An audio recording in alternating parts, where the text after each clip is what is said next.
दोन्ही भावंडांचा आज चित्रपट पाहणं अखेरचं ठरलंय।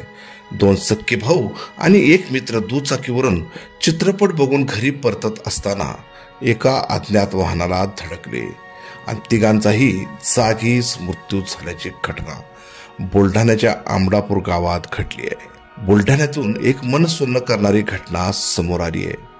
वार शुक्रवार चित्रपट बदलण्याचा वार असल्याने उद्याननगरचे दोन सख्खे भाऊ प्रतीक आणि प्रथमेश भुजे आणि त्यांचा एक मित्र सौरव शर्मा हे तीन मित्रांचे ठरले की चिखलीला सिनेमा बघायला जायचं। ठरल्यानुसार हे तिघेही मित्र एकाच पल्सरवर बसून काल दुपारी चिखलीला गेले। चित्रपट बघून गावी परत येत असताना काळ त्यांची वाट बघत होता।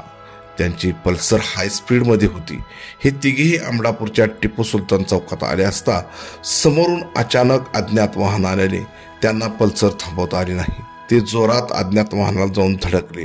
हा अपघात एवढा भीषण होता की पल्सर गाडीचा जागीच चुरडा झाला असून तिघांचाही जागीच मृत्यू झालाय।